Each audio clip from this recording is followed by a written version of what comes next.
que participen en el proceso de transformación del input en el output, ¿no? Entonces el señor Cristóbal tiene dos modelos a elegir. Digamos, hay dos grandes modelos de gestión de las personas, ¿no? Dos modelos extremos. Por un lado estaría el modelo que le podemos llamar muralla china, que se basa en miles de esclavos trabajando para construir la muralla, y a estas personas, esos esclavos, se les llama recursos humanos. Es decir, se entiende de ellos que son un recurso similar al de cualquier otra materia prima, es un input adicional que participa en el proceso de transformación. Y aquí la orden sería, digamos, la misión corporativa sería o haces esto o, y ahí viene el sistema de penalización cuando un trabajador se aleja del mandato corporativo que tiene, ¿no? Este sería un modelo. Y luego está otro modelo, el modelo pirámides de Egipto, que os sorprenderá, pero no eran esclavos, eran trabajadores muy bien pagados, era la élite laboral de Egipto. Y entonces a estos trabajadores, digamos, la invitación a trabajar se basaba en el eslogan, si haces esto, te. Y aquí surge la idea ya de los incentivos, que es el concepto más importante probablemente en teorías de microeconomía, ¿no? El incentivo, que es aquello que moviliza el recurso humano, ¿no? Cómo conseguir que una persona se involucre en un proyecto corporativo. Entonces Cristóbal tiene que elegir entre estos dos. La primera lección que extraemos es que los dos modelos son óptimos en determinadas condiciones. Es decir, no hay un modelo que sea siempre mejor que el otro. Depende de unas condiciones determinadas de producción, de unos objetivos de producción y de unas condiciones sociales que evidentemente van variando y determinan, digamos, el espectro de elección que tiene Cristóbal.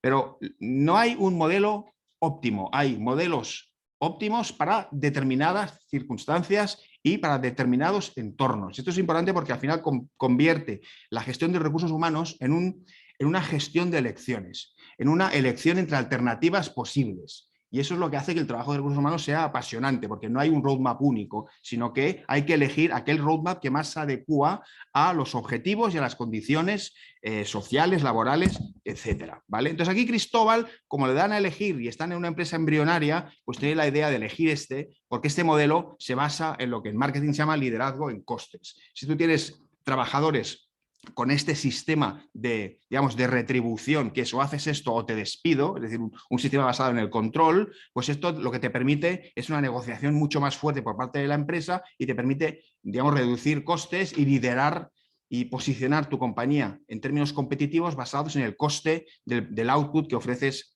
al mercado, ¿vale? Entonces, digamos que Cristóbal elige inicialmente. Entonces, a partir de aquí se define un proceso, digamos que son procesos estándar, procesos de operaciones estándar, basados en una sucesión de actividades, ¿vale? Que esto es lo que se llama las operaciones. Pues defines una cadena de decisiones que enlazadas son las decisiones y las cadencias óptimas para conseguir el output que tú quieres tener en base a los inputs que introduces en el sistema. Y ahí los indicadores básicos son indicadores de productividad, eficiencia, eficacia y sobre todo control de calidad. Control de calidad lo que busca es una estandarización de los resultados, del output, ¿vale? Entonces aquí los que mandan son los responsables de operaciones.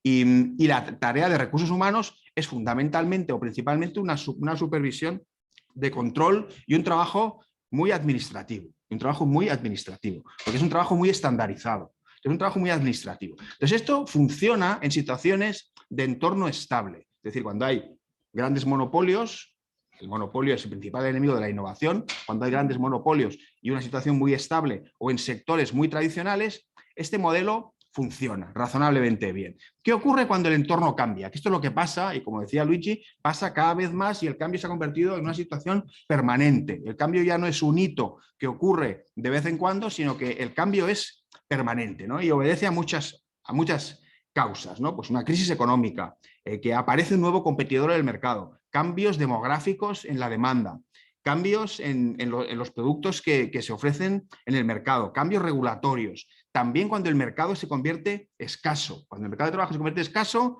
claro, lo de o haces esto o te vas no suele funcionar bien, porque al final lo que tú tienes es que atraer a gente que voluntariamente quiere incorporarse en tu proyecto, ¿no? Entonces ahora estamos en una situación muy parecida a esta, ¿no? Es decir, hay cambios permanentes y la gestión de recursos humanos se ha vuelto mucho más compleja. Ya no es solo controlar, ya no solo un trabajo administrativo, sino que necesita gestionar unos recursos humanos, que se les llamará personas, para adecuarlos a estos cambios del mercado, ¿no? Y esto evidentemente da mucho más trabajo. Esto da mucho más trabajo, y Cristóbal pues se asusta porque esto es un pollo de gestionar, que es el trabajo que hacen los responsables de recursos humanos, entendidos también en sentido amplio. Es decir, recursos humanos no es solo el trabajo del Departamento de Recursos Humanos, sino que también el line manager hace un trabajo de recursos humanos. Es decir, nosotros nos aproximamos al concepto de recursos humanos como la gestión de las personas para que despierten todo su potencial y alcanzar unos determinados objetivos.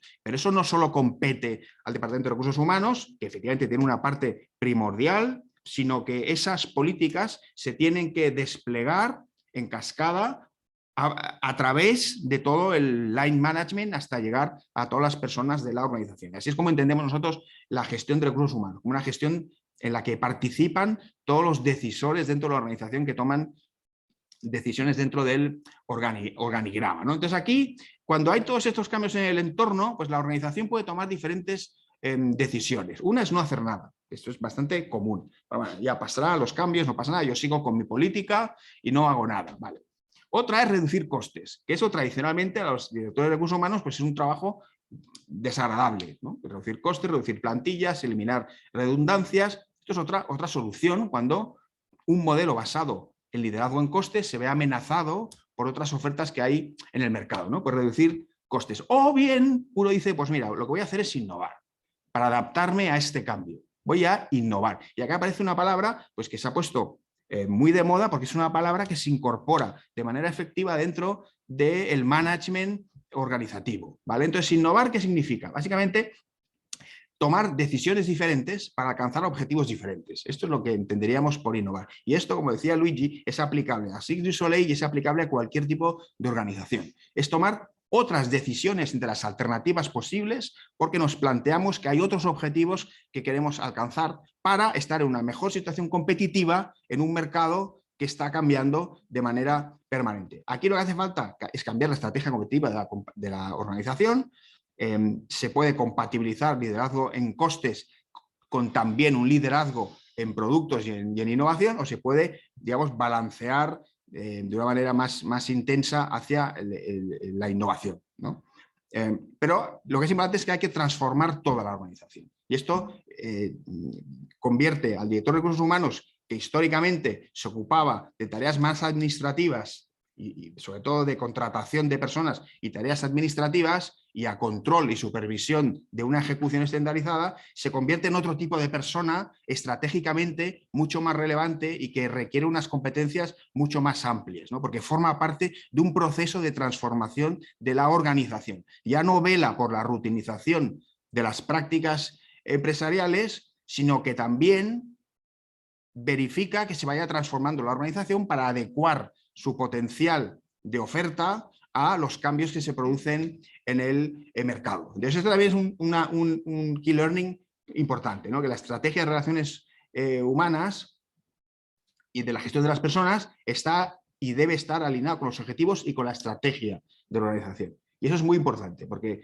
convierte la gestión en algo que no es caprichoso, sino que es algo que es estratégico y tiene que estar alineado con objetivos y estrategia de la organización. Entonces aquí lo que tenemos, claro, son dos modelos simultáneos y esto es una tensión que se ha estudiado mucho en management, ¿no? Que una organización se dedica a dos cosas simultáneamente. Uno es la explotación de clientes actuales a partir de un diseño de operaciones muy estricto, ¿no? Aquí prevalece las operaciones y todo cambio se basa en refinar y mejorar la tecnología y hay un horizonte de retorno predecible y unos resultados a corto plazo. Esto es una organización basada, digamos, en las operaciones. Pero aquí hay que compatibilizar eso también con un modelo de innovación permanente, de hacerse preguntas nuevas, de plantearse los problemas de otra manera. Y aquí requiere experimentar, innovar, el retorno es impredecible y los resultados son casi siempre a largo plazo. Entonces, compatibilizar innovación con explotación de clientes actuales es algo que es muy complicado. Es algo que es muy complicado. De hecho, muchas organizaciones renuncian a la innovación dentro de la organización y la externalizan porque compatibilizar eso en un mismo espacio, con las mismas personas, con los mismos recursos, es extremadamente complicado, ¿no? esto es un concepto que se utiliza en marketing, que es en management, que es el de ambidiestralidad, que es un concepto de Marx, ¿no? Un tipo que se llama Marx, que, bueno, que es un teórico de la gestión y del management, que dice que, bueno, que una empresa tiene que ser capaz de trabajar con las dos manos o incluso con las dos partes del cerebro, ¿no? Una que es más repetitiva, que busca la eficiencia, y otra que es más innovadora y lo que busca es la disrupción en las soluciones que presentan en el mercado. Un ejemplo es el de Apple. En Apple hay una distribución de roles, ¿no? Cook es más operaciones y Jobs era el innovador y el creativo genial. Bueno, pues los dos trabajaban razonablemente bien, cada uno en su área, y cada uno tiene sus fans y sus seguidores. Pero son dos modelos de gestión muy diferentes, y una organización que sea capaz de compatibilizar esos dos mindsets, esos dos perfiles, es una organización que puede ser muy competitiva en el mercado. Pero no es fácil, ¿eh? Integrar estos dos, digamos, estos dos approach simultáneamente es muy complicado, porque requiere de modulaciones financieras, de adecuación de procesos, de una gestión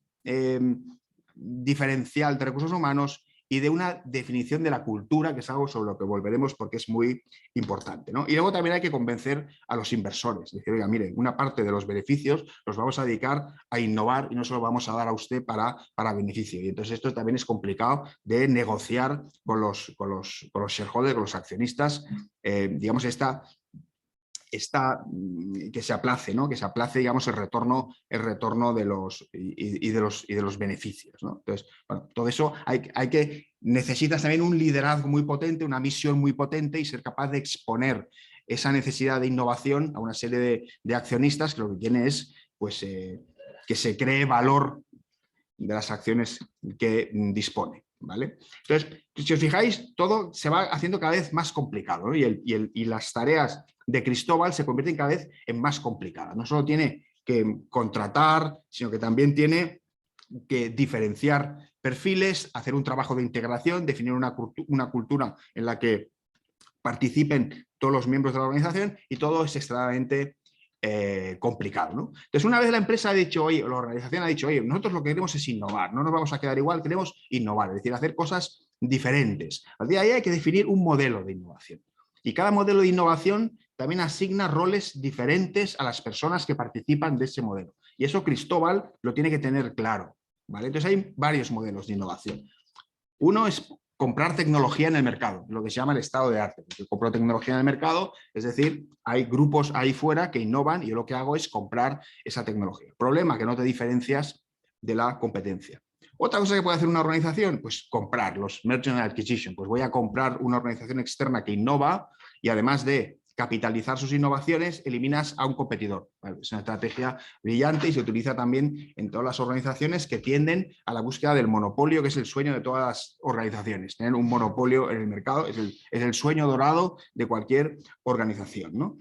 Otra, innovación abierta, invitar a diferentes stakeholders y públicos externos a que participen en la proposición de ideas, o potenciar incubadoras externas y ir de la mano de organizaciones que se están constituyendo y acompañarlas, digamos, en su crecimiento para luego importar esa tecnología, ¿no? Eso sería, digamos, innovación con agentes externos, ¿vale?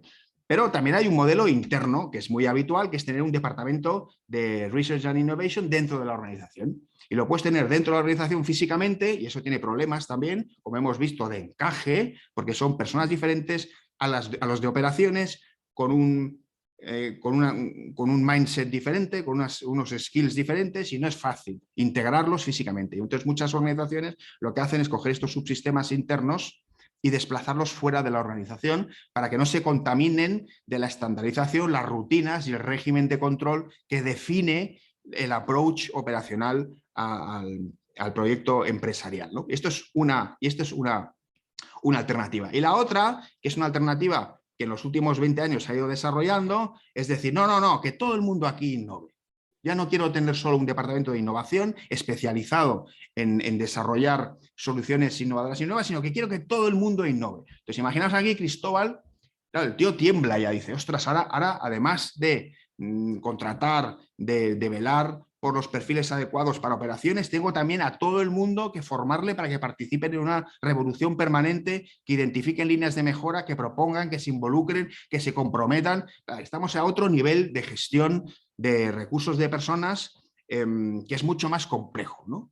Y entonces, claro, Cristóbal aquí está ya muy preocupado porque aquí hace falta una formación, pues como se da en centros como este, ¿no? Como el INDEM, donde se capacita digamos, a profesionales en gestión de personas para que tengan, digamos, esta visión tan compleja de aquello a lo que se dedican, ¿no? Que es, en este modelo, intentar que todo el mundo se involucre en la política de innovación de la organización, ¿no? Y ahí hay un reparto de roles, ¿no? Vamos a hacer innovación incremental o apostamos por la disruptiva, o en qué porcentajes. Todo eso se define en objetivos y Cristóbal tiene que saberlo, porque de esos objetivos se derivará una política de contratación y de incentivos, ¿vale? Y luego también habrá que ver quién innova y qué parte tiene el departamento interno, qué parte tiene el trabajador dentro de su área de actividad, ¿no? Que se puede decir a un trabajador, oye, tú, danos ideas sobre el trabajo que tú estás haciendo concretamente para mejorarlo. O puedes pedirle, oye, tú dame ideas sobre cualquier cosa que se te ocurra. Son dos modelos también diferentes, ¿no?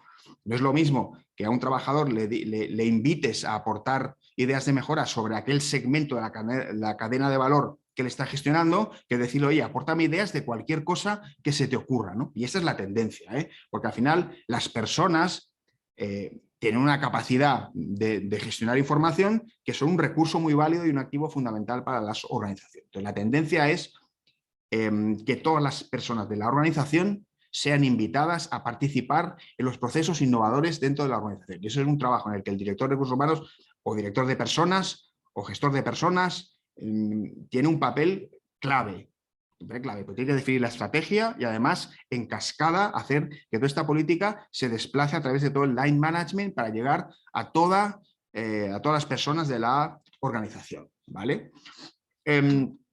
Entonces, ¿por qué es mejor el modelo de innovación transversal? Es decir, aquel en el que participan todas las personas, que es un poco el modelo de Cirque du Soleil. El Cirque du Soleil es una organización muy democrática en la que todas las personas participan de la toma de decisiones sobre cuál es el mejor espectáculo posible para ofrecer a la audiencia, ¿no? ¿Por qué? A ver, pues porque la información, esto es un tema muy interesante, la información está dispersa dentro de las organizaciones.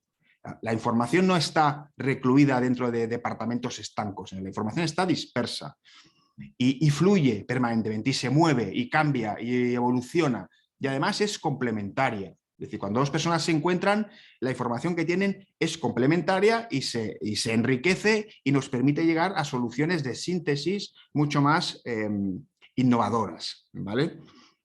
Había puesto aquí esta ballena azul porque, a ver, hay un ejercicio que es muy divertido, que no, aquí no lo podemos hacer porque estáis todos en presencial, pero si tú preguntas a un grupo de personas cuánto pesa una ballena azul, nunca hemos visto una ballena azul, no tenemos ni idea de lo que pesa una ballena azul, ¿no?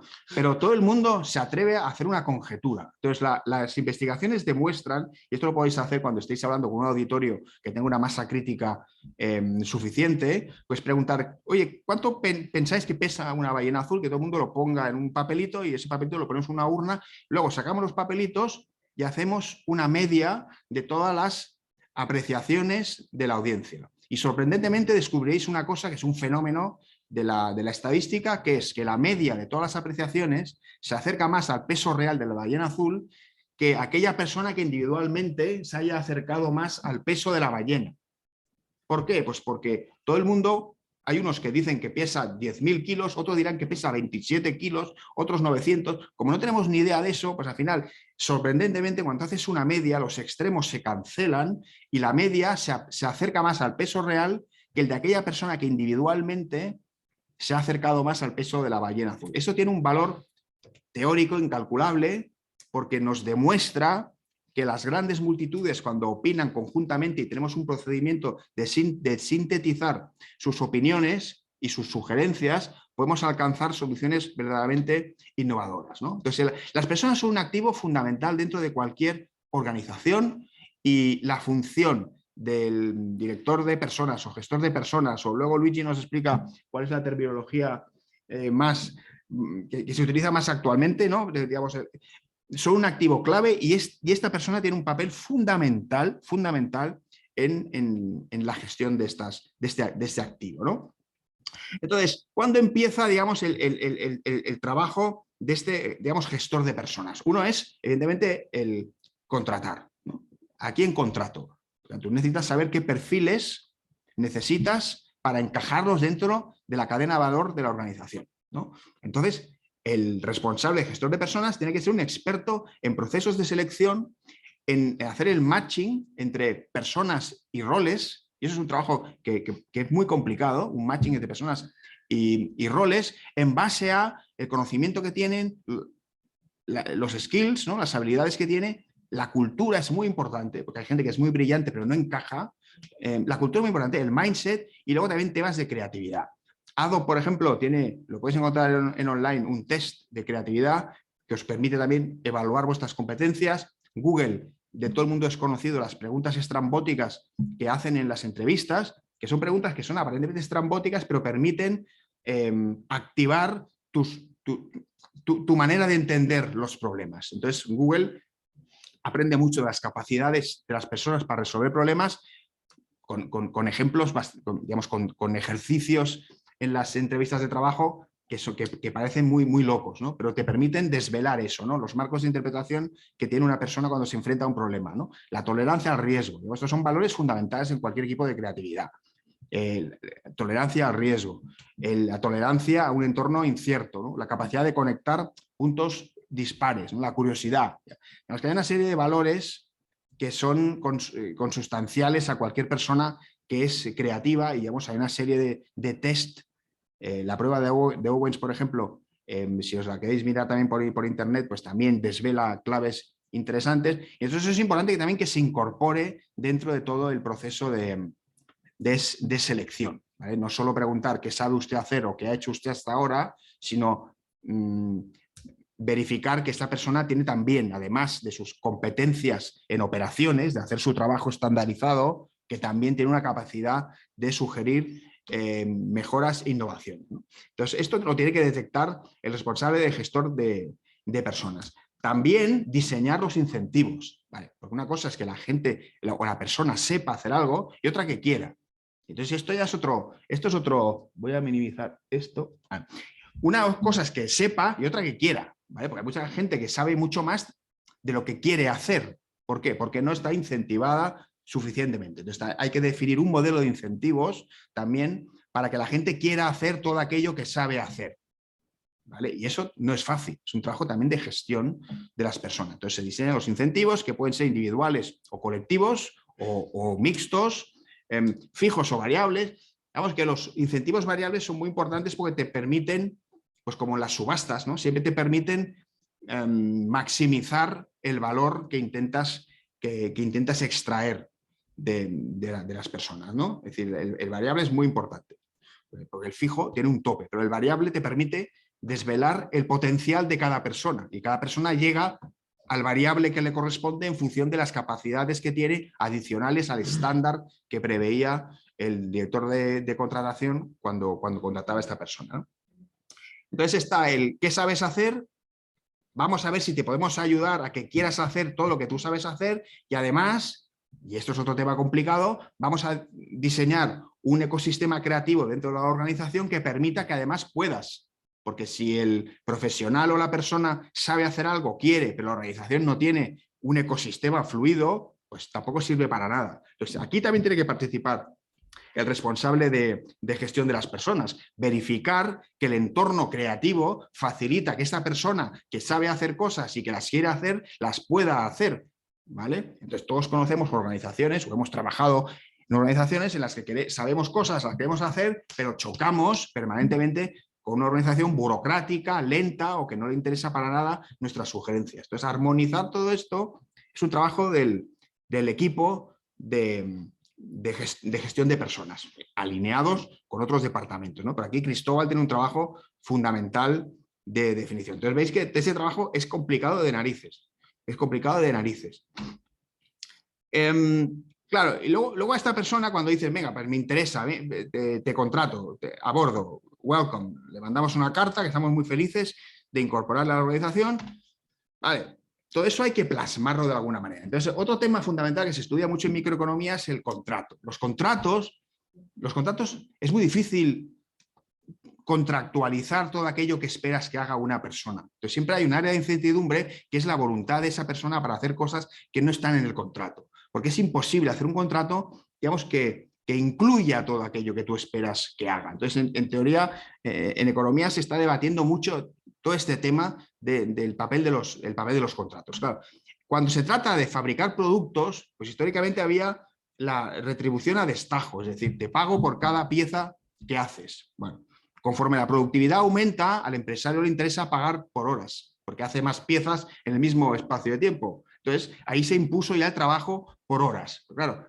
al final, el estar físicamente allí no es causa suficiente de que esta persona maximice su potencial. Entonces, ahí empieza también una reflexión que es muy interesante seguir, que al final, cuando tú contratas a una persona, lo que estás contratando es el potencial que crees que tiene. Tú contratas el potencial que crees que tiene, pero nunca sabes el potencial real que tiene, porque estamos en un entorno de información asimétrica que se determina en economía, que es que el empleado sabe más que el empleador de aquello que es capaz de hacer. Entonces, estamos en una situación de información asimétrica y el trabajo de este sistema retributivo y del contrato es asegurarnos de alguna manera de que esta persona haga lo mejor que pueda y maximice un potencial que para ti no tienes ninguna prueba de cuál es, ¿no? Pero más o menos tienes una cierta idea de cuál es el potencial máximo que esa persona puede desarrollar. Entonces, claro, este tipo de contrato a destajo y por horas pues no funciona, deja de funcionar, ¿no? Y entonces aparecen otro tipo de modelos, ¿no? Pues por objetivos. Bueno, ¿qué pasa con los contratos por objetivos? ¿Qué pagas? ¿Por las ideas buenas? ¿Por las malas? ¿Penalizas a que tiene malas? ¿Solo dejas que tenga 5 malas? ¿Cuánto de buena tiene que ser una idea para que le premies? O sea, lo de los contratos por objetivos facilita mucho el indicarle a la persona que tú no quieres que dedique horas, sino que lo que tú esperas es que alcance un objetivo, pero por contrato también es muy complicado determinar los objetivos, y cualquiera de vosotros que haya trabajado en este tipo de entorno sabe que es muy complicado definir los objetivos y cómo alinear objetivos con las expectativas que tiene la organización, ¿no? Entonces, a partir de ahí, pues surgen otras ideas, ¿no? Y una es el compromiso, ¿no? Es decir, pues mira, yo no te contrato por objetivos, sino que lo que quiero es que te comprometas realmente a hacer lo mejor que puedas con esta organización, ¿no? Y estas son frases que he oído mucho en entrevistas. Yo durante mucho tiempo también hacía entrevistas al equipo y yo llegaba ahí, es decir, oye, yo lo que quiero es que te comprometas de verdad. Pero claro, tú no sabes muy bien si esa persona se compromete o no. Entonces, al final es todo como una negociación permanente que tú tienes que darle una serie de garantías para que ese compromiso sea efectivo, ¿no? Y hay unos elementos que son imprescindibles, ¿no? Que darle seguridad. Una persona no se va a comprometer si no tiene la seguridad de que tú vas a contar con sus ideas, que le vas a premiar por sus ideas, que públicamente vas a felicitarle por sus ideas, que no le vas a despedir al día siguiente y que no le vas a robar las ideas. Entonces tienes que garantizar la seguridad de esa persona para que confíe en ti y se comprometa con el proyecto organizacional, ¿no? Darle libertad.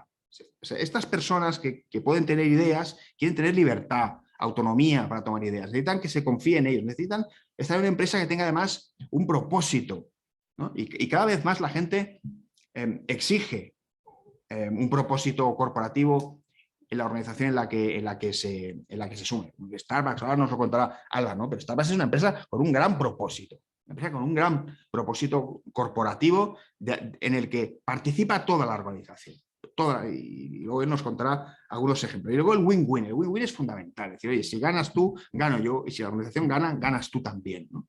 Digamos que el win-win, y luego si a alguien le interesa podemos hablar también de algunos experimentos que se han hecho para verificar que efectivamente el win-win es imprescindible en la gestión de las personas, lo podemos compartir, ¿vale? Entonces tenemos a la gente que hemos contratado porque tienen las competencias, la cultura, la creatividad que necesitamos para ocupar su puesto y además simultáneamente innovar y comprometerse con la mejora continua de la organización.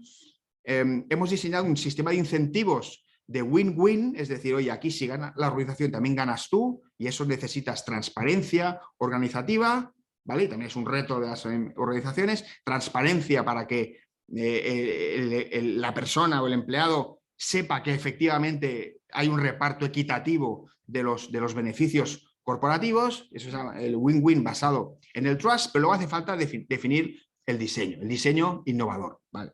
A ver, esta es la parte más sencilla, diseñar. Entonces, muchas organizaciones cuando quieren apostar por la innovación empiezan por esto, por diseñar procedimientos y se olvidan de todo lo demás.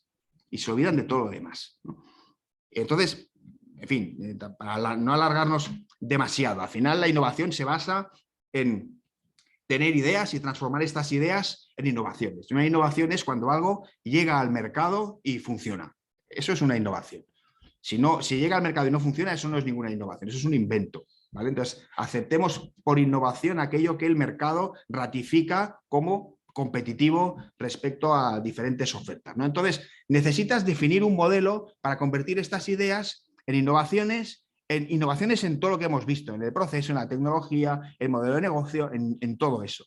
Y en un ejemplo, por ejemplo, en el Bulli, el restaurante del Bulli, pues hacerse preguntas, ¿no? O sea, ¿qué es un restaurante? Pues esto se lo preguntaba Ferran Adrià, empezó así. ¿Qué es un restaurante? ¿A qué se dedica un restaurante? O sea, replantearse. Eso es innovar también, hacerse preguntas diferentes sobre las actividades que desarrollamos, ¿no? Los platos los servimos todos a la vez, como en la India, o primero te traemos uno, cuando has terminado te traemos el segundo y luego el tercero. Pues tiene complejidades de operaciones diferentes. Mucho más fácil traerlos todos a la vez y que se te enfríen. En cambio, la tendencia, o sea, lo que se ha ido trabajando en los últimos años es traer un primero, un segundo y un tercero y garantizas que el primero está caliente y el segundo te está caliente y que el tercero, que es un postre, suele estar frío. Pero luego viene Ferran Adrià y dice, no, vamos a traer aquí un menú de degustación, que te rompe los esquemas, ¿no? Eso es innovación también, ¿no? O quién te emplata, cuando estás comiendo en un restaurante, ¿quién te emplata el plato? Pues en Francia viene el de servicio de mesas y es el que te emplataba el plato. No, pues a alguien se le ocurrió, no, que venga ya emplatado de cocina. Bueno, pues son decisiones de innovación, ¿vale? Y hay una carta en la que puedes elegir o hay un menú fijo y te comes lo que hay. Bueno, pues Ferran Adrià decidió, no, hay un menú de degustación fijo y no puedes elegir tú nada, esto es lo que hay. Bueno, pues eso es innovación, ¿vale? Es tener ideas y que tengan un éxito, digamos, de implementación en el mercado. ¿Cómo llegas a las ideas? A ver, uno, desarrollo tecnológico, como empresas como DuPont o 3M, el desarrollo de tecnología, que esto lo hacen los ingenieros. Cogen una tecnología, la fuerzan y ven cuáles son los límites y el potencial tecnológico. Eso es una línea ingenieril del desarrollo creativo.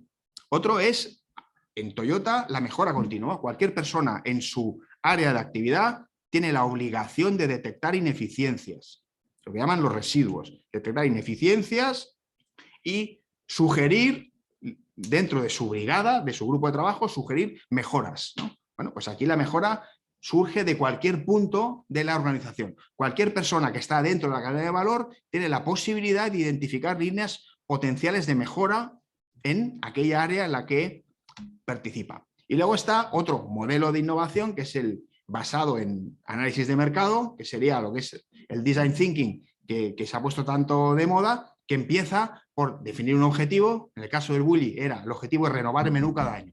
Eso es un objetivo. Cada año renovaban el menú.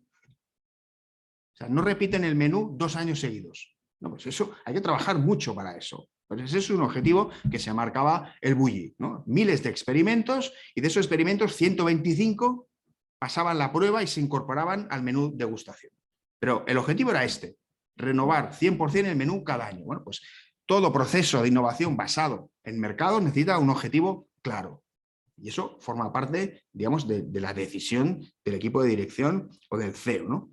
Una vez tienes el objetivo claro que quieres conseguir, tienes que tener ya una capacidad de empatizar con las necesidades del mercado. Yo os invito a entrar a la página de IDEO, por ejemplo, que es una consultora en temas de, pues, bueno, son los que inventaron el concepto de Design Thinking en Palo Alto, por la Universidad de Stanford, ¿no?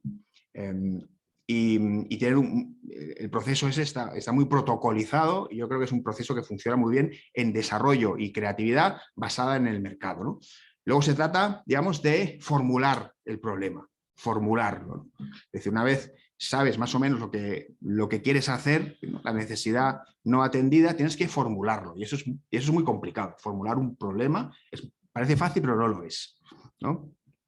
Yo me acuerdo de un ejemplo que contaban ahí en la Universidad de Stanford, que era muy gracioso. Yo creo que es mentira, pero es gracioso igualmente. Y lo voy a contar, que la NASA, cuando había una expedición para mandar astronautas a Marte, y entonces el problema que había es que los bolígrafos, cuando están en una situación de no gravedad, el bolígrafo no fluye la tinta. Entonces no podían escribir con los bolígrafos. Entonces la NASA dijo, oye, aquí necesitamos unos bolígrafos para poder escribir en la Luna, porque si no, ¿cómo tomamos nota? Entonces se puso todo el departamento de ingeniería de la NASA a diseñar un bolígrafo que funcionase en cualquier posición, ¿no? Y los que tenemos alguna edad nos acordaremos del bolígrafo Paper Mate, del Paper Mate, que el claim era un bolígrafo que escribe incluso boca arriba, porque tenía una cámara de aire que permitía aislar la tinta y que funcionase en cualquier tipo de atmósfera, ¿no? Entonces ese es el ejemplo que toda la organización se movilizó para encontrar un bolígrafo para escribir en cualquier posición. Los rusos tenían el mismo problema y lo que hicieron fue preguntárselo de otra manera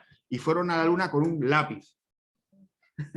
Porque la pregunta ya no era ¿qué bolígrafo necesito?, sino ¿qué instrumento necesito? Y cuando cambias bolígrafo por instrumento, pues puedes llegar a lápiz. Y los rusos pues fueron a la Luna con un lápiz, mientras que Estados Unidos se dedicó miles de millones de euros en fabricar el Paper Mate, ¿no? Entonces, la formulación del problema es algo que es esencial para encontrar soluciones alternativas a los problemas que queremos resolver. A partir de ahí ya entra la ideación, que es básicamente los brainstormings, meter mucha gente y que discuta y a ver cuántas ideas hay. Esa idea se prototipa, se testa, si no funciona se vuelve a prototipar y cuando funciona pues se lanza al mercado. Vamos. Esto es, digamos, sería el proceso o las tres líneas, digamos, de proceso innovador que funcionan en las organizaciones, ¿no? Desarrollo tecnológico, mejora incremental por parte de todo el equipo de personas o un desarrollo basado en el mercado, y allí tienes a psicólogos, antropólogos y gente pues muy graciosa que tiene esa capacidad de prospección y de comprensión de los cambios en el mercado. Luego veremos Starbucks, qué líneas ha utilizado o qué líneas desarrolla de manera más intensa, ¿vale? Y entonces aquí, y vamos terminando, y aquí son una serie de temas que sí que me gustaría que luego Álvaro lo pudiese desarrollar desde el punto de vista de Starbucks, es, a ver, para que haya, haciendo un breve resumen de lo que hemos visto, ¿no? Para que haya innovación dentro de una organización necesitas una misión y una cultura muy sólida. O sea, no puede haber innovación si no hay una misión sólida de la organización. ¿A qué nos dedicamos? Si la gente sabe a qué nos dedicamos, todo el mundo tiene una capacidad de pensar ideas nuevas para dedicarnos mejor a lo que nos dedicamos. Por eso es importante el concepto de misión y el concepto de cultura, ¿no? Que son todas aquellas cosas que hacemos de una manera automática dentro de una organización porque entendemos que son las maneras históricamente aprendidas por ese grupo, ¿no? Entonces eso es fundamental, la misión y la cultura. Luego hay otra parte que es la de decisión, ¿vale? O sea, tenemos una organización con unos valores, una cultura, una misión, sabemos lo que queremos ser, cuál es nuestra área de actividad, ahí hay que tomar decisiones y ahí hace falta tener un organigrama muy claro. Y hay organigramas que funcionan mejor que otros y eso es tarea del equipo de recursos humanos, ¿no? Es decir, qué organigrama y qué estructura, si es plano, si es vertical, permite una mayor innovación dentro de la organización. ¿Qué nivel de liderazgo? Hay muchos niveles de liderazgo. ¿Cuál es el mejor? ¿El empático? ¿El autoritario? ¿Qué nivel de liderazgo requerimos y facilita más esa innovación? ¿Qué nivel de autonomía tenemos que dar a los equipos para que innoven y propongan ideas, ¿no? Todo esto es un trabajo en el que también tiene que participar el equipo de recursos humanos. ¿Qué procesos y cómo fluyen los flujos de información en esos procesos y qué recursos asignamos a esos procesos para maximizar la innovación? Y luego el tema de la información, ¿no? Que esos serían los tres grandes bloques, ¿no? Visión, valores, quién somos, cómo tomamos las decisiones que tomamos y en base a qué información tomamos esas decisiones. Esos serían los tres grandes bloques. En información necesitamos que la información fluya, cómo la información se genera, cómo la información se intercambia, cómo la información se almacena, cómo la información se recupera, cuánto tiempo damos a la gente para que innove, le damos espacio o no le damos espacio físico para que innove. Entonces, claro, todo esto tiene que acompañar al proceso de selección, de motivación, de de las personas que incorporamos a las empresas. Simplemente os pongo algunos ejemplos para que Álvaro tenga tiempo para ir escribiendo y pensando respuestas a todos estos dilemas que estamos compartiendo. Pero, por ejemplo, en cultura y misión, Starbucks, para mí son los reyes, ¿no? Fijaos que una cosa que parece tan anodina como tomar un café lo convierten en inspirar y alimentar el espíritu humano. Bueno, pues yo quiero trabajar allí, ¿no?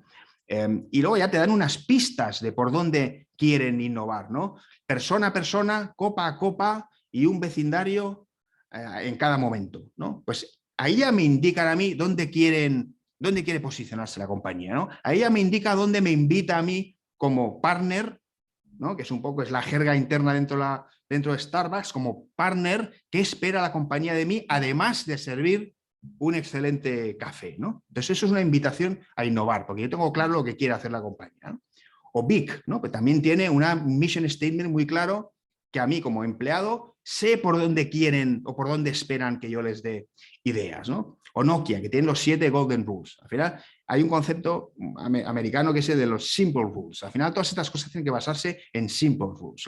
Las reglas que funcionan son simples, ¿no? Entonces Nokia tiene 7 Simple Rules. Y la séptima, que a mí me parece preciosa, es que en una reunión de trabajo, cuando hay un brainstorming, una reunión con el director general, siempre tenemos que reírnos. Y si no hay risas en esa reunión, es que la reunión ha sido un miserable fracaso, ¿no? Pues esto es cultura. Esto invita a que la gente se destense y participe, ¿no?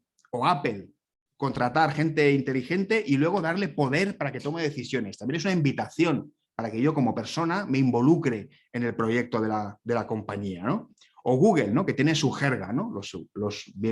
La gente que se incorpora a Google nueva son los Nooglers y tienen una página web, la gente de Google, en el que hay como un diccionario de esta jerga, ¿no? Y esto lo vemos también con Starbucks, tienen los partners, ¿no? Que también es la jerga de la organización.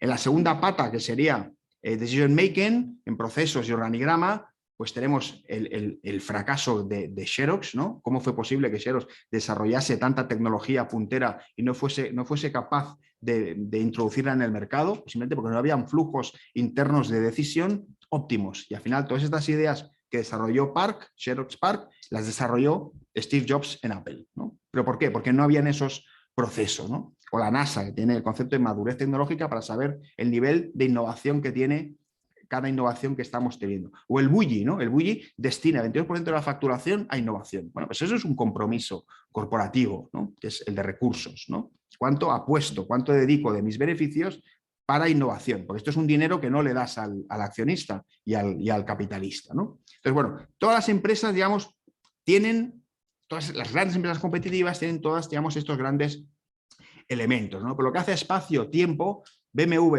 el centro de innovación de BMW, tiene por norma que trabajan 5.000 personas, pues de la persona que está más a la derecha, de la que está más a la izquierda, no puede haber más de 150 metros.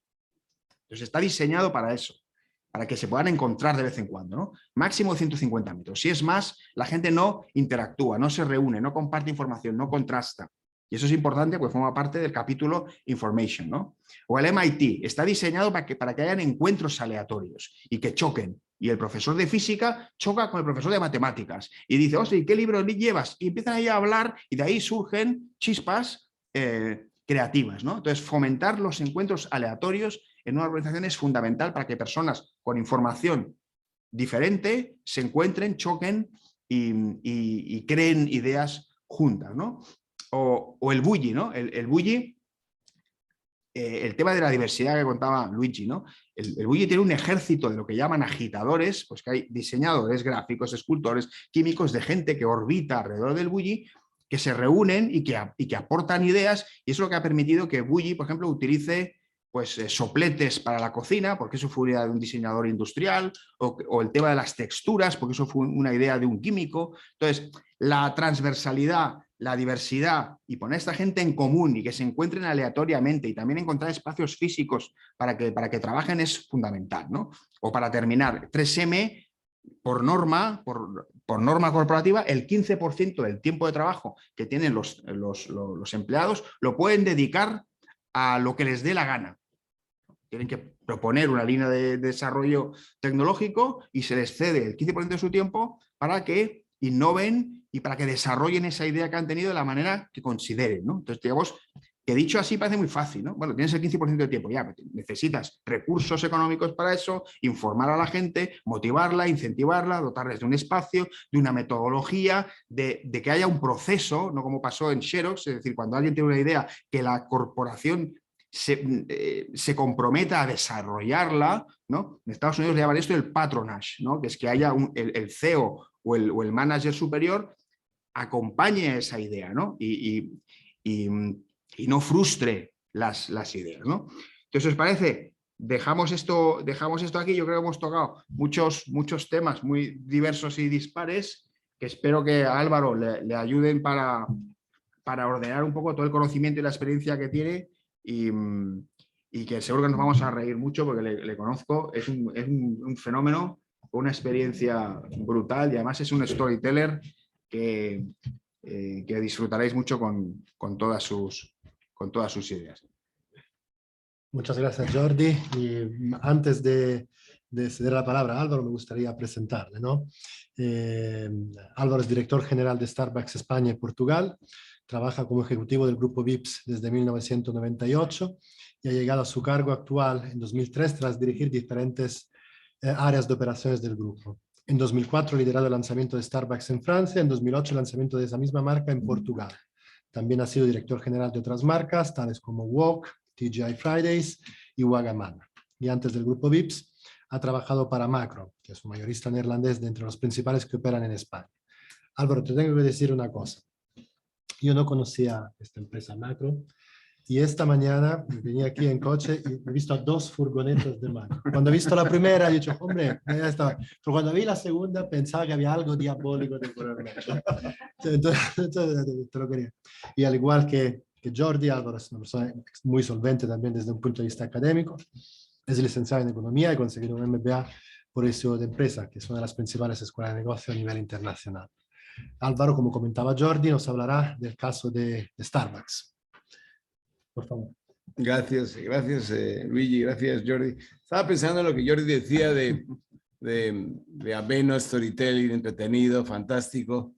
Ayer estaba yo en Barcelona visitando tiendas, abríamos una nueva tienda en Barcelona, en la Plaza de Sant Jaume, y daba una vuelta por Barcelona y veía, ya hemos abierto hace 15 días otra tienda en Paseo de Gracia y conocí a la store manager, que no la había conocido todavía, y la verdad es que me caía francamente bien. La vi nuestras tiendas son lideradas por personas y sabes si funciona cuando ves a las personas. No hay patentes, no hay industria, no hay una innovación sólida. No somos Apple, no tenemos el iPhone 13 y si tienes el iPhone 13 sobrevivirás y si no lo tienes no sobrevivirás. ¿No? Café, cafetería, sándwiches, inventar. En ese aspecto, poco. Sí puedes haber inventado el concepto, el cómo transmites lo que tienes. En cualquier caso, la store manager, que me pareció muy buena, le dije, tú tienes un problema conmigo. Que, como le decía, que las expectativas ya son muy altas. Lo único que puse a hacer es decepcionarme. Porque realmente era muy buena. Entonces, yo a Jordi le diría lo mismo. Yo lo único que puedo hacer ya a este público es decepcionarle por las expectativas que has creado. En cualquier caso, yo he tenido el privilegio de cruzarme con Starbucks.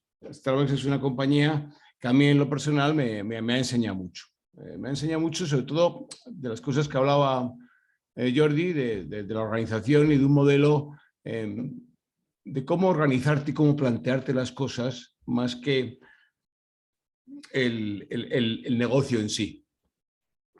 Como decía antes, Starbucks es una cafetería, pero lo que sí tiene es una cultura extremadamente potente. Lo que sí tiene es un propósito y un sentido que es crucial, que le permite ser diferente al resto de los modelos.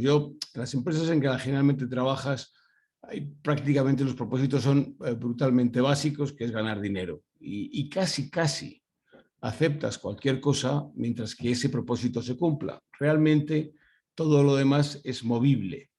En Starbucks no. En Starbucks es como decir, si vamos a ganar dinero, pongámonos condiciones. ¿Bajo qué tutela ganamos dinero? ¿Bajo qué modelo nos apetece ganar dinero? No nos vale todo. Yo creo que hoy por hoy eso va cogiendo peso, porque yo creo que hoy tanto el cliente como el empleado ya no solo elige, el cliente ya no solo elige producto, sino elige empresa que le compra el producto, a quién le estoy comprando las cosas, qué transmite esa empresa, y el empleado ya no solo busca un sueldo, sino qué me aportas espiritual, emocional, desarrollo intelectual, además. Porque evidentemente el mundo va avanzando y eso yo creo que es importante. Yo creo que eso lo visionó Starbucks muy bien desde el principio y lo que sí tuvo es una cultura muy clara de lo que quería. Y la cultura la plasmó muy pronto en la empresa y tenía 5 cosas como muy claras. Una era, si nos vamos a dedicar al café, va a ser el mejor café posible, vamos a comprar, tostar y explotar el mejor café posible, pagaremos más por él, pero de ahí nunca nos bajaremos y yo en la época, en los años que llevo, es una máxima que sigue existiendo. No. Mañana en cualquier otra empresa puedes decir, oye, que nos va muy mal. Baja. Compremos 20% más barato que mucho café. Eso nunca ha pasado. Además, eso se lo has comunicado a todo el mundo, a tus empleados / partners. Es un modelo de empresa que además el empleado no es empleado, no es un elemento, sino es un protagonista. Y además le llama partner. Le llama partner porque le involucra en el negocio, seas de la categoría que seas, y además tienes lo que ellos llaman el stock bin. Quiere decir que se le paga como si fuera una acción variable a su trabajo. Ellos además son líderes de las tiendas y además se les llama partners porque tienen un sentimiento de ser dueños. No son empleados, son parte de... Starbucks es una empresa emocional que transmite emoción y además en esa coherencia es muy difícil emocionar a un cliente si no emocionas a tu partner.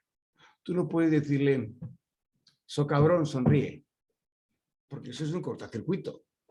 ¿Por qué coño no sonríes? Porque usted no sonríe, porque usted es un tío borde.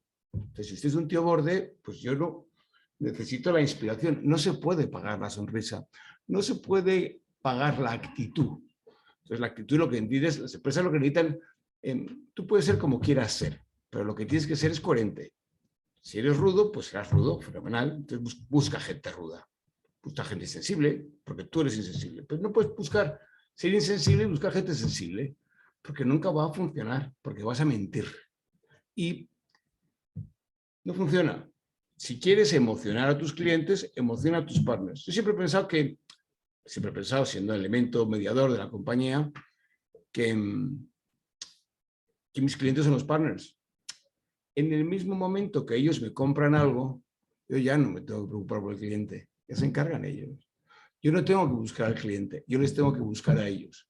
Es verdad que nuestro negocio decía que el modelo de gestión, que tiene una cultura, que tiene unos principios y tiene una misión, café es cuando yo empecé era la primera, y luego tienes un párrafo de partners, no son empleados, son partners, buscados por su pasión, por su compromiso, por sus ganas de servir y de dar, y a eso tienes que cultivar y trabajar. A los clientes, la máxima expresión, morimos y vivimos por ellos, es un sí constante a todo lo que puede pasar en una tienda. Nuestras tiendas son refugio y un verdadero third place para la estancia de cualquiera. Al medio ambiente le devolvemos parte de la riqueza que se nos proporciona y a las comunidades también, y no les fallamos a los accionistas, porque tener una historia bonita que no dé dinero siendo una empresa es una falacia, es una conversación de borrachos en un bar, más o menos.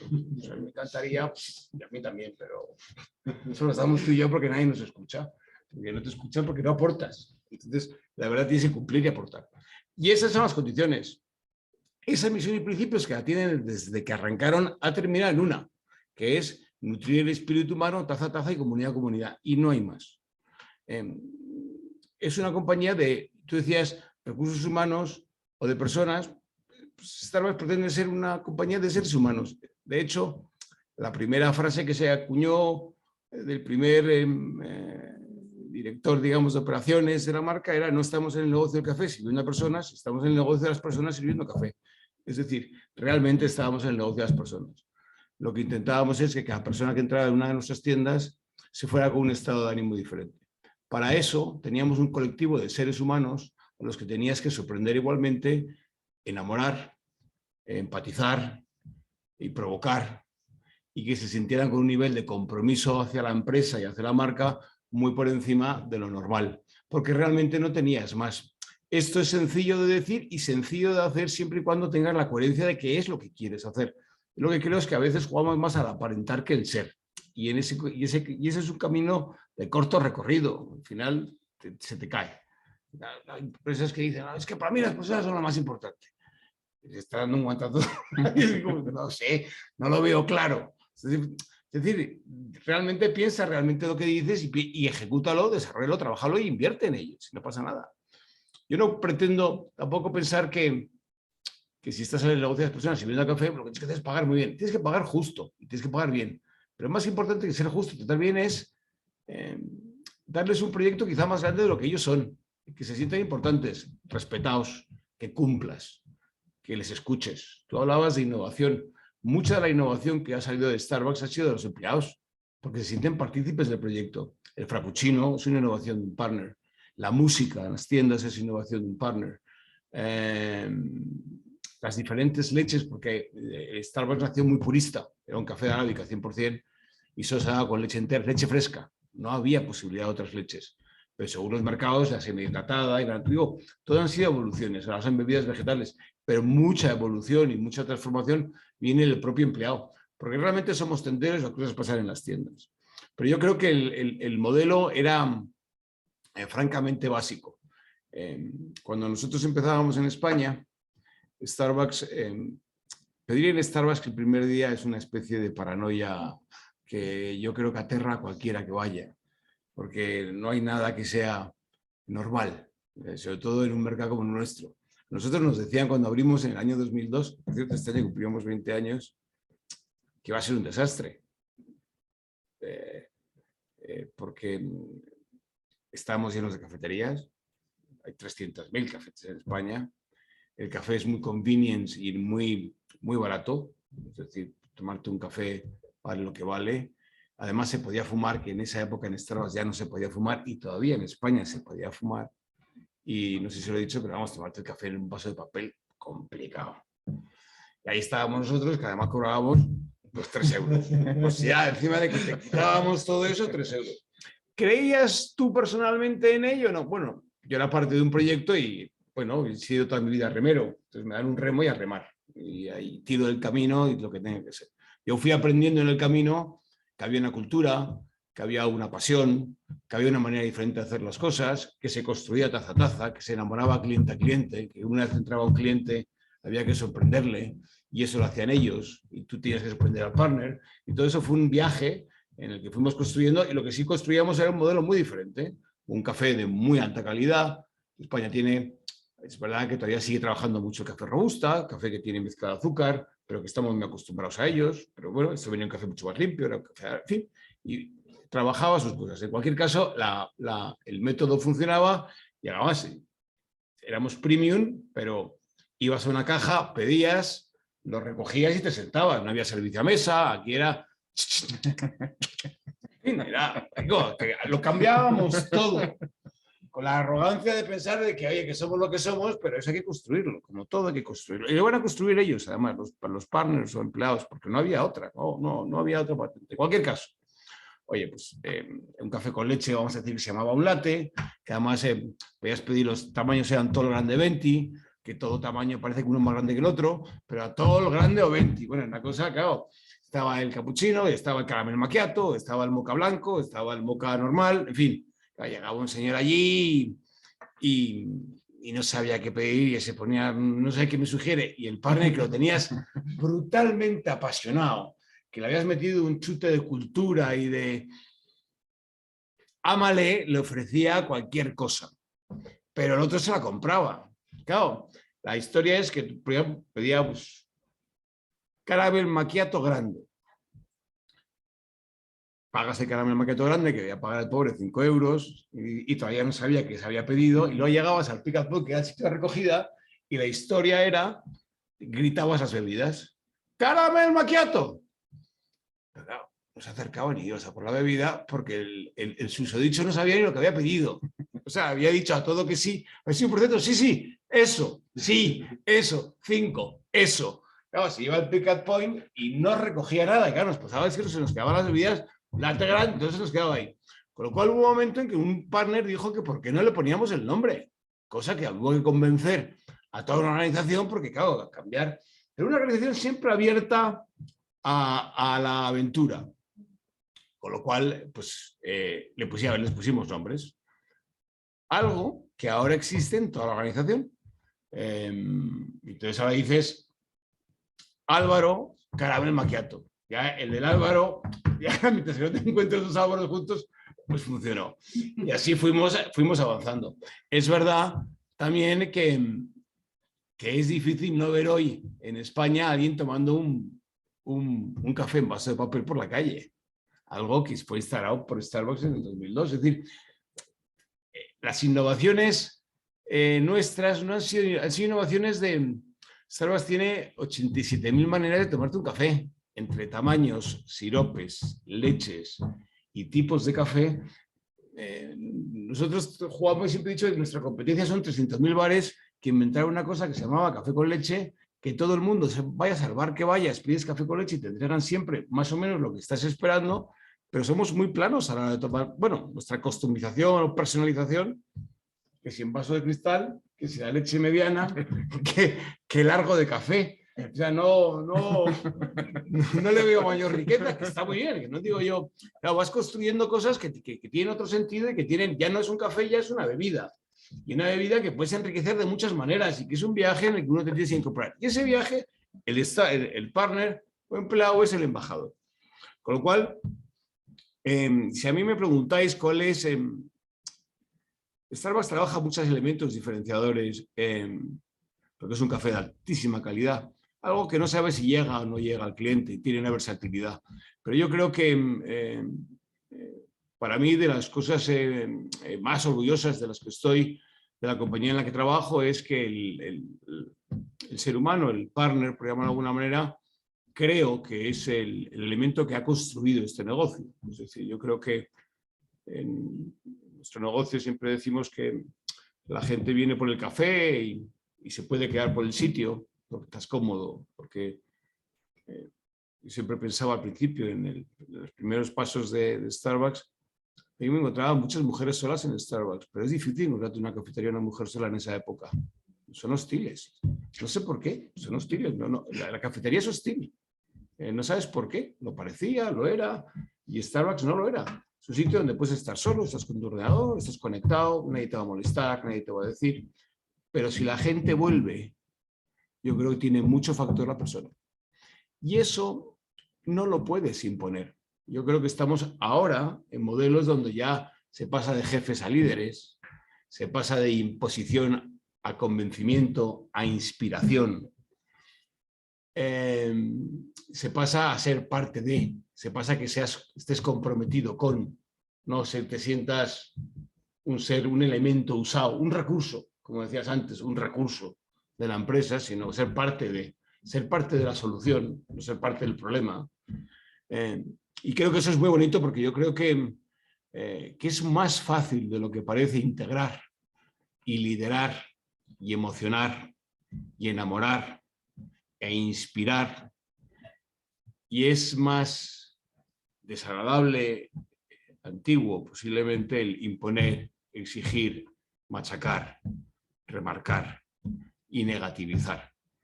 Yo creo que hemos trabajado nosotros en un país más negativo que positivo, más de liderar por el defecto que por lo negativo que por lo positivo. Este lo ha hecho mal. Como cualquiera de vosotros haga lo mismo, lo despedimos. Pues hay una frase que desde luego no invita pero no hemos sido a veces culturalmente una sociedad que lo ha hecho bien, seguirle, porque el que lo hacía bien era como en el colegio, el que era empollón, mal asunto, o sea, el que trabajaba, el que lo hacía bien, y todas esas cosas van cambiando. Y Starbucks es una compañía en la que si mañana perdiéramos la magia, por llamarlo de alguna manera, trabajada, pulida, sembrada día a día, podada y cosechada de la magia del partner, perderíamos la magia del cliente, perderíamos la magia del sitio. Hoy tenemos 123 tiendas propias entre Madrid, Barcelona y el resto de las ciudades, más en los aeropuertos hay otras 15 tiendas, en fin, son 150. Posiblemente seamos una de las cadenas más amplias que tenemos de cafeterías y realmente no nos dan, la apuesta era que no iba a salir. Y yo creo que ha salido y seguirá saliendo y el viaje es enormemente largo y seguiremos que avanzando. Y muy basada insisto, en el compromiso de las personas, tanto como cliente como empleado. Yo creo que esas son las grandes batallas. Yo cuando fui a Starbucks, yo me incorporé a Starbucks y me voy a Seattle una semana. Me veo con Howard Schultz. Me pasan dos cosas. Una es que me veo con Howard Schultz y me dice: mira, ahora, this is a business, this is about coffee and about people.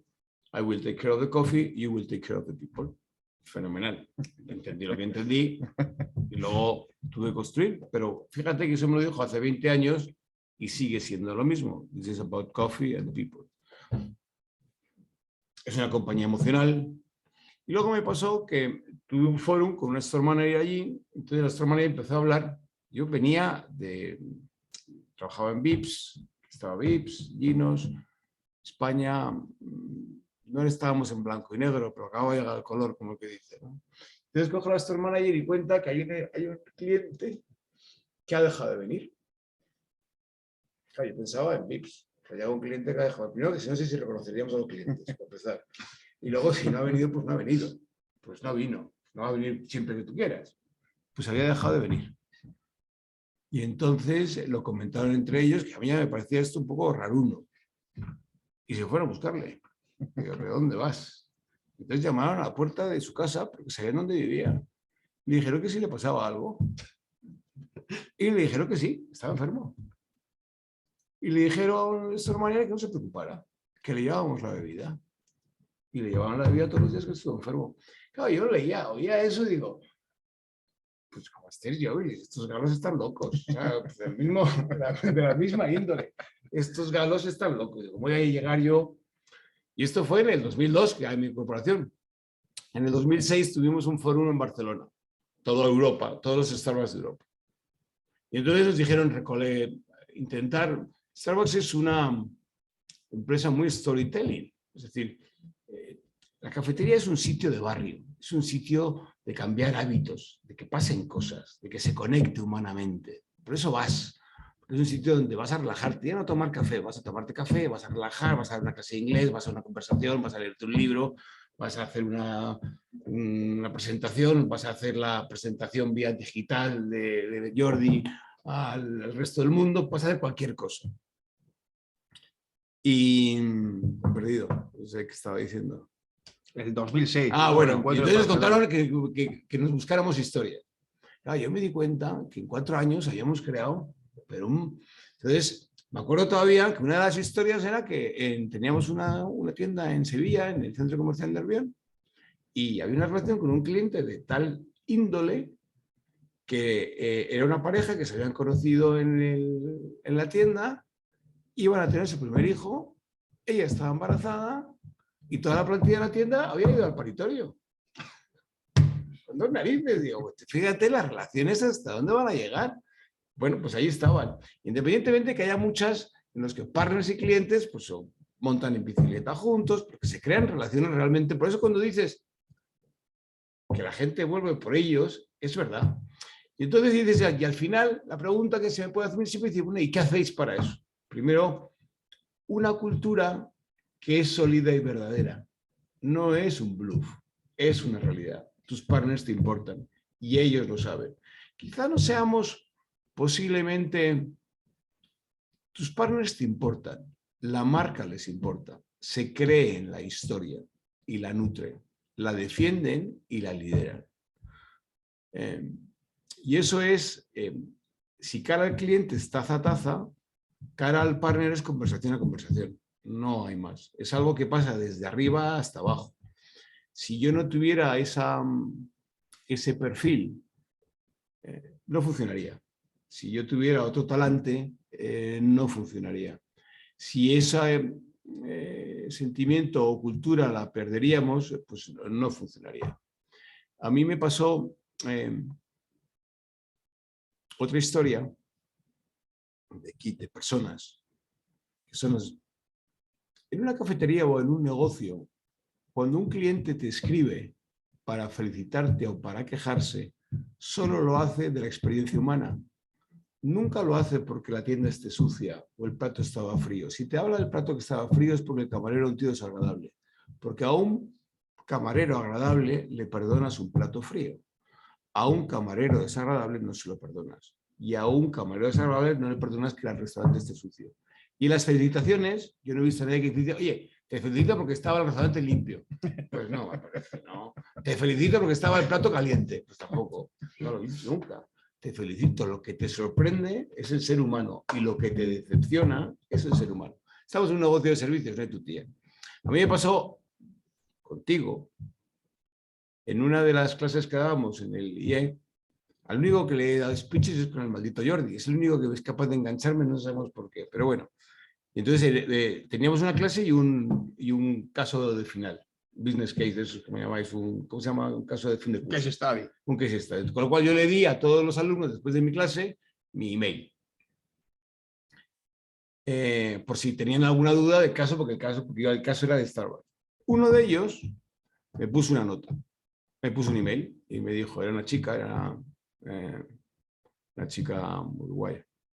Me dice, mira Álvaro, me encantó, porque hablábamos de la experiencia del cliente, de que hay que sorprenderle, que le escribíamos el nombre, que intentábamos que si entraba con un estado de ánimo saliera con otro estado de ánimo. Ese era el único propósito que teníamos. No había otro en Starbucks, sino sorprender, enamorar, enganchar y sin protocolos, porque no es McDonald's, en un buen sentido, que son 15 preguntas hechas siempre de la misma manera. Es decir, aquí juegas al riesgo de ser tú.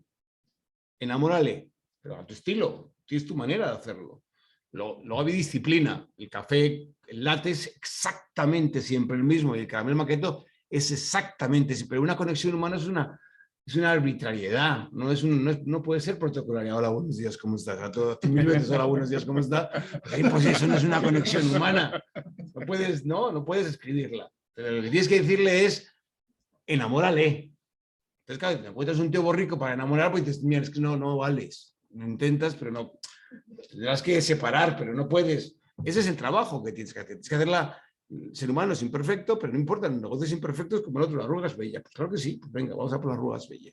Bueno, la historia era, me escribo un email y me dice, yo tengo una sobrina en Australia que está enferma. ¿Te acuerdas? Sí, me acuerdo perfectamente. Sí. Está enferma.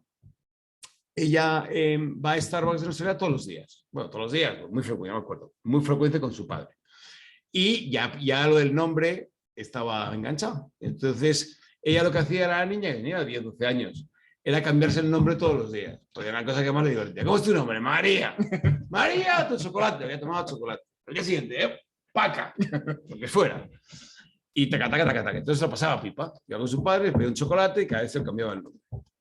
Y se había puesto enferma y ya no podía ir. Entonces ella me decía, yo no sé si tú, Álvaro, puedes hacer que le manden, no sé, una carta desde Starbucks, porque la verdad es que la conexión es francamente buena y además te compro todo lo que has dicho de la pasión, Y yo le dije a ella, ya no sabía qué hacer, porque digo, Australia no es mío, o sea, tampoco tengo esa capacidad de mangoneo.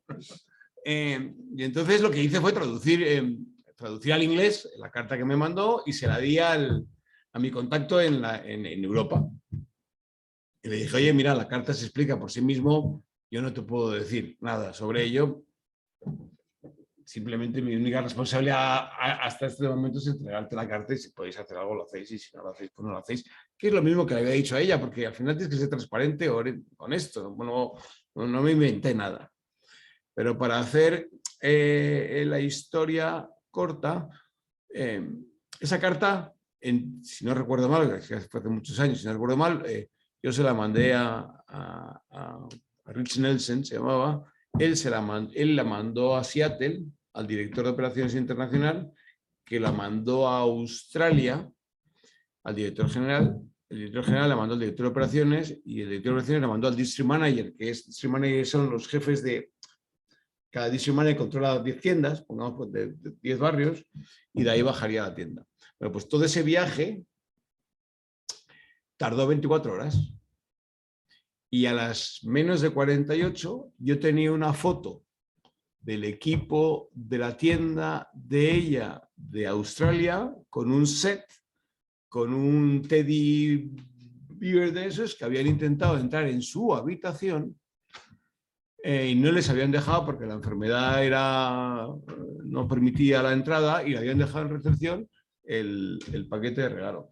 Y eso pasó entre 24 y 48 horas de algo que nadie había pedido. Yo, porque además a mí cuando me manda Rich otra vez la foto, porque la foto llega, veo todo el cascada de emails. Allí nadie pidió nada. Fue a ver qué puedes hacer. Pero no fue... Yo me podía haber esperado, en el mejor de los casos, que a ver qué puedes hacer es dentro de un mes que le haya llegado algo. No, pues que fue 48 horas. Y eso es cultura. Pero eso ya no es cultura local, es cultura global. Todos estábamos en la misma sintonía, percepción de cuando decimos que hay que elevar a categoría las relaciones humanas y que el ser humano y que nuestros clientes y que nosotros y de lo que somos, te das cuenta en estos casos el valor que tiene y lo importante que es. Y yo creo que eso es pues, de las armas más poderosas que una empresa tiene que tener su gente. Yo trabajo en un sector de servicios y estoy mirando para allá y quizá tenía que mirar para allá, ¿verdad? O sea, tienen este perfil, lo tienen cogido maravillosamente. Vamos a darles el otro, ¿no?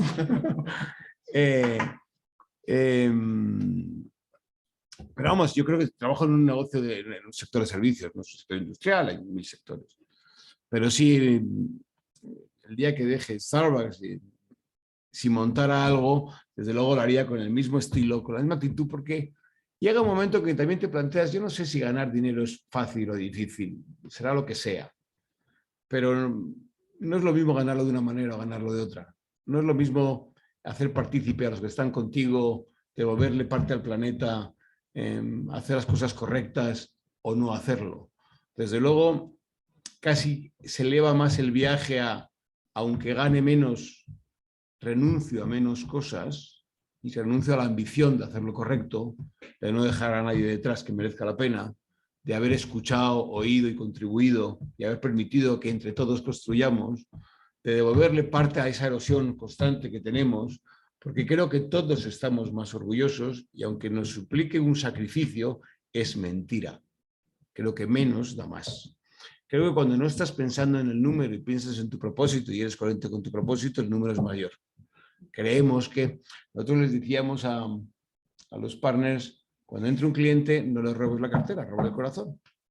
Pero lo decías de verdad, porque no vayas a ver si se lleva el 20, si le metes 3 siropes, porque el sirope cuesta dinero, y si no tenía hambre, se lleva un bocata de jamón, porque ese cliente luego no te va a volver. No le puedes mirar a la cara, intenta transmitirte correctamente qué es lo que quieres. Si haces lo correcto, ganas más, siempre, siempre, siempre. Tardarás más o tardarás menos. Yo creo que hoy el mercado laboral es más inteligente, sabe más lo que quiere. Y eso está muy bien porque alguien tiene que hacer este mundo mejor y las empresas también tienen que tener un compromiso mayor. Y yo creo que la presión va a venir más desde abajo que desde arriba. Va a venir más de la gente y de la exigencia, como del cliente. Yo creo que ya nadie se compraría un vaquero que estuviera hecho con mano infantil. Antes, como tú bien decías, el parámetro casi absoluto era el dinero. Ya no. Ya es, ¿y bajo qué condiciones? Entiendo yo. Y eso me parece bien porque va a ser la única manera de ser una sociedad más comprometida, de ser una sociedad mejor. A mí me hace ilusión lo que hago porque sí me creo la historia, sí creo que hacemos lo correcto y ganamos dinero. Y ganamos dinero y ojalá que seamos los que más ganamos dinero, pero no por nada, por demostrar que el modelo correcto da más dinero. Porque parece que como las guerras de las galaxias, el dark side está esperando que te caigas para decirte, ¿lo ves? Hay que ser cabroncete. ¿Sí o no? Porque claro, estamos todos en el otro lado. Entonces no quieren el diferencial ahí. Cuidado a ver si es como volver a ser el empollón otra vez. Entonces yo creo que la creatividad vendrá de cualquier sitio y en empresas donde tienes un equipo motivado, enganchado y que se creen parte del proyecto y que se sienten que están en un proyecto más grande que ellos mismos, que les hace ilusión ir, que les hace ilusión pensar, siempre tiene algo que aportar. Siempre todo el mundo con cierto engagement, compromiso, tiene algo que aportar. Yo creo que eso es algo que en Starbucks se ha trabajado siempre y bueno, que viaje largo y, oye, y con muchísimas decepciones. Porque la cuestión no es si llegas o no llegas, sino la dirección a la que vas. Hay momentos en que estás muy cerca de tu ideal, hay momentos en que estás muy lejos. Hemos sufrido crisis como todo el mundo, donde tienes que renunciar a personas como todo el mundo, pero el problema ya no es renunciar a personas, sino cómo lo comunicas, cómo lo haces, con qué respeto te enfrentas a un ser humano en el que va a dejar un puesto de trabajo. En fin, yo creo que ahí siempre es la manera, más que los hechos en concreto. Entonces yo creo que lo que decía Howard de Coffee and People, tengo que llamar y decir, sigo haciendo lo posible, estoy haciendo lo del people lo mejor que puedo, y decirle que lo de Café Lock se sigue haciendo bastante bien, porque no han cambiado nada en su calidad, su régimen. Y esa es un poco la historia que nos lleva y, en fin, que vamos taza a taza, cliente a cliente, porque no hay otra, intentando convencer, persuadir, enamorar y sorprender. Seguimos siendo una compañía brutalmente emocional, con procesos casi por debajo de la media y con protocolos a veces, muchas cosas por debajo de la media, porque permites que el corazón y el sentimiento y la emoción se eleve. Y eso le tienes que dar una libertad que tiene sus compromisos y sus renuncias, ¿no? Y poco más de contar que ustedes no sepan y en eso estamos, pasando el tiempo. Pues Álvaro, muchísimas gracias también por tu contribución. Animo yo a toda la audiencia que tenemos en remoto a hacer preguntas. Estaremos encantados de girarlas a nuestros ponentes. Yo tengo una, ¿vale, Álvaro? Y es fundamentalmente para ti, ¿no? Y bueno, tú has estado, llevas básicamente más de 20 años en la misma empresa, ¿verdad? Pero llevas casi 24, digamos, en el sector de la hostelería. Entonces me preguntaba, ¿cuán importante es para ti conocer bien una industria, bien un negocio para innovar en ese negocio? Porque también lo que decía Jordi, también pues, puedes explorar, puedes explotar, ¿verdad? Pero el conocimiento del negocio, ¿cuán importante es? Bueno, yo creo que la obsesión por tu negocio es brutal. Starbucks es una compañía con una dosis de innovación muy alta. Desde el frappuccino, cuando éramos una compañía de café, a la música, a los drive-thru. Starbucks puedes tomarte un café a través de una ventanilla. El loyalty card que tiene, la tarjeta de fidelización que puedes pedir desde la calle, que puedes pagar desde la calle. Es decir, intentar entender a tu cliente, saber qué necesidades tiene y poder adelantarte a ellas, me parece principal. Yo creo que la información de mercado principal. Hay una parte siempre, hay una parte intuitiva. Es como, uno tiene que ser organizado para ser flexible. Y uno tiene que ser deductivo para permitirse ser intuitivo. Entonces yo creo que todo lo que genere conocimiento, información y research es crucial en el negocio. Y si tú tuvieras que, por ejemplo, contratar a un directivo, digamos, para dirigir cualquier área de la organización, ¿contratarías más a alguien que conoce el negocio o a alguien que viene desde una industria totalmente distinta? O sea, ¿qué te decantarías más?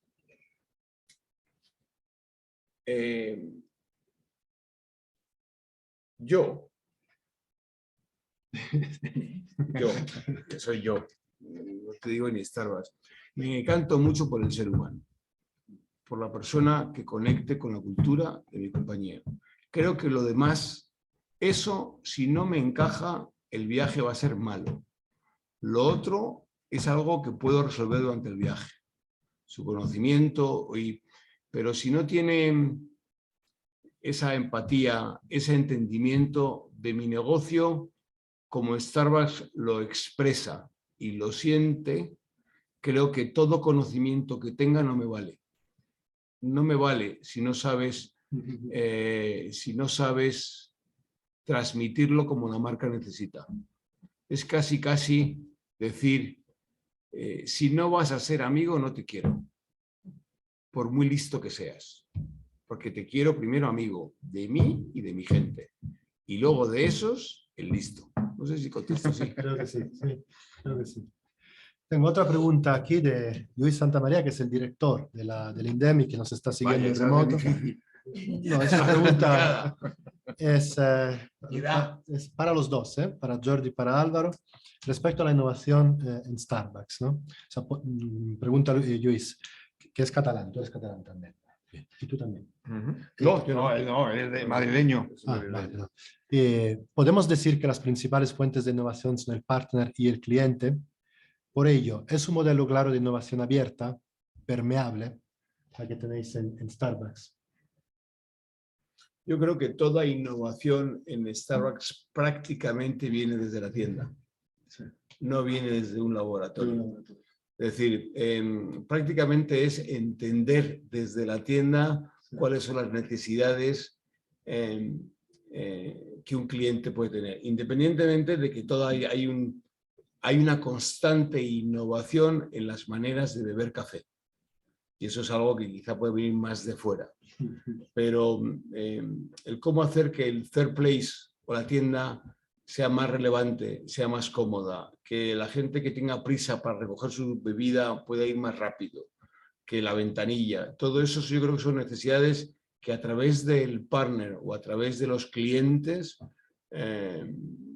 hemos intentado identificar. Cuando Starbucks tiene una de las grandes crisis que tuvo, que fue en el 2008, que hizo a Howard Schultz volver a gestionar el negocio, lo primero que crearon fue una plataforma que se llamaba My Starbucks Idea, que la volcaban con el objeto que partners y clientes pusieran allí aquellas cosas que ellos consideraban que la empresa necesitaba revolucionar o cambiar. Y hubo muchas cosas que cambiaron a través de clientes. Starbucks tenía, por ejemplo, el café de la semana. Todos ellos en Estados Unidos y en muchos países todavía se toma mucho café de filtro y todas las semanas cambiaban el café, probaban un café diferente. Los clientes se quejaban porque decían que ellos los que ustedes tenían el mismo sabor de café, el mismo perfil de café constante. Con lo cual, a través de My Starbucks Idea, llegaron a la conclusión de que entonces crearon un solo café, que es el que se pone como el café de la semana, que ya ahora siempre es el mismo, que es el Pike Place, de hecho. Pero eso fueron inquietudes que llegan desde la tienda y desde el cliente. Yo creo que es mucho innovación de ese tipo. Cada vez es más complejo, porque como decía antes, el Frappuccino fue una idea que se lanza en California porque hay mucho calor y dicen que llega un partner y ofrece una bebida y oye, había que romper mucho protocolo y se rompió. Y la música, porque un partner que le encantaba la música traía los cassettes a la tienda y los ponía. Y el cliente preguntaba qué era esa música. Y Starbucks tenía ese oído puesto y decía, ¿qué es esta música? Y creó una productora musical que se llamaba Hit Music. O sea, esa idea de un partner trayendo casetes a la tienda y poniéndolos en un casete termina en una productora musical que se llama Hit Music. Yo compré 2 CDs en Starbucks por escucharlos en la tienda. Se vendían CDs a través de uno de Ray Charles y otro de un cantante de Zucker, ¿no? Que el de Ray Charles fue no sé si tuvo Grammy ese CD. No lo sé, cuando murió, entonces era un disco que tuvo disco premio. recopilatorio. Sí, lo compré allá. En fin. Entonces, bueno, yo no veo otras preguntas. Ah, sí, hay una, perdona, tenemos a dos miembros de la audiencia aquí, solamente a dos, ¿vale? En la universidad. Y Lola, si quieres. Sí, por favor, mira, estaba pensando, comentaste ahora que las tiendas que hay aquí en España casi todas pertenecen a Starbucks. Hay franquicias y en el caso de haber franquicias... Gracias. En el caso de haber franquicias, ¿cómo controlas la calidad humana, ¿no? El personal. Bueno, en Starbucks tenemos, en España tenemos muy pocos franquiciados. Realmente tenemos 2 franquiciados. La selección es en efecto, de nuevo, es un aspecto brutalmente cultural y tienes tu razón, no es fácil, porque realmente no les entregas tu patente, es una cultura, no es otra cosa.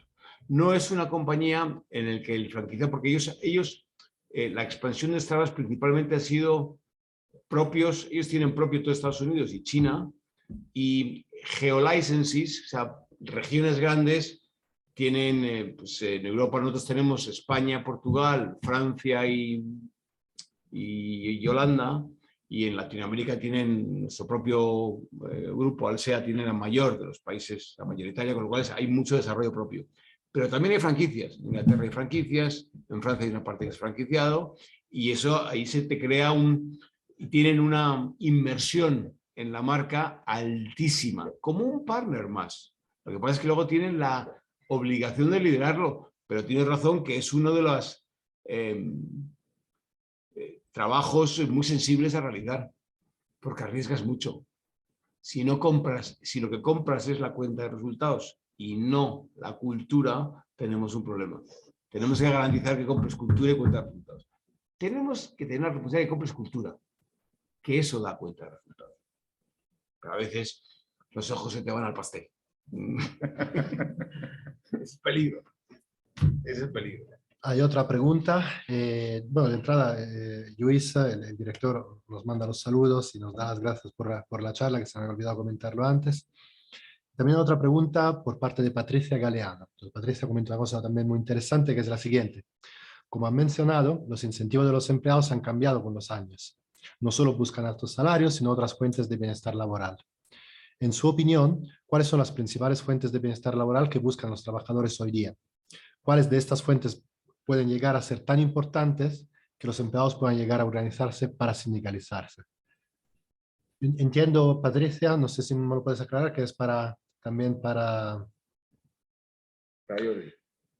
¿Para Jordi? ¿No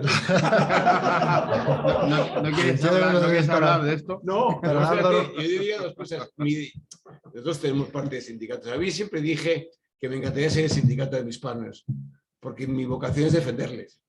No necesito que los defiendan otros, pero en fin, no funciona así. Pero me hubiera encantado. Y yo creo que lo que ellos buscan principalmente es respeto. Más que nada respeto. Respeto en cuanto a sus turnos de trabajo, respeto a los días de trabajo, respeto a que cuando tienen problemas, respeto a que se les pueda flexibilizar, respeto a que se les pueda escuchar, respeto, porque es lo que necesitas. Lo que no puede ser es, decía antes Jordi, los contratos. Cuando vas a un contrato perdiste. Cuando tienes que leer un contrato en una relación ya has perdido. No deberías irte a un contrato a una relación. O sea, cuando nosotros tenemos un contrato con Starbucks, nosotros como empresa, si tuviera que yo meterme a leerme el contrato porque la relación la va a llevar el contrato, la relación tendría que irse de otra manera. Y con el empleado te pasa lo mismo. Lo que pasa es que yo creo que decepcionamos mucho a nuestras personas, a nuestros equipos, porque realmente al final la presión va abajo. Entonces, es al que le exiges ceder, cambiar, tocar, pues te viene mañana, en fin, todo ese tipo de cosas. A nosotros también nos pasa. Yo no, si me llenaras este aula de partners, me pondrías rojo un par de veces seguro. Porque la vida es así. Ojalá que me pongas rojo, que sea minoría y la mayoría sea lo contrario, porque si no, entonces mi speech tiene ya poco valor. Pero al igual que lo que buscamos nosotros es la experiencia del cliente, si a mí me preguntas, pero todas las personas que entran a Starbucks tienen una experiencia 10, La campana de Gauss clara, pero vamos, preclara. Tengo experiencias malas, mediocres, buenas y muy buenas. El ideal, que si tengo 10 buenas, mañana tenga 11. Y pasado 12. Y pasado 13. Con los partners me pasa lo mismo. Tengo que haber decepcionado, perdido el respeto o defraudado, pero lo que nunca hemos pretendido es mentir, engañar, y yo creo que como cualquier ser humano, respeto, ¿no? Principalmente. Muchas gracias. A ver si hubiese otras preguntas. No hay más preguntas por lo que yo veo. De parte de la audiencia aquí que presencialmente aquí no las hay tampoco. Bueno, vamos a cerrar por lo tanto este encuentro muy interesante. Jordi, muchísimas gracias. Has conseguido comunicar de una manera muy sintética y muy clara conceptos realmente complejos. Ya me gustaría a mí poder escribir artículos de una manera tan lineal, ¿no? tan inmediata. Y Álvaro, muchísimas gracias por compartir tu experiencia con nosotros. Han sido realmente 2 horas, casi 2 horas, bien invertidas. Muchísimas gracias de corazón. Gracias a vosotros. Gracias.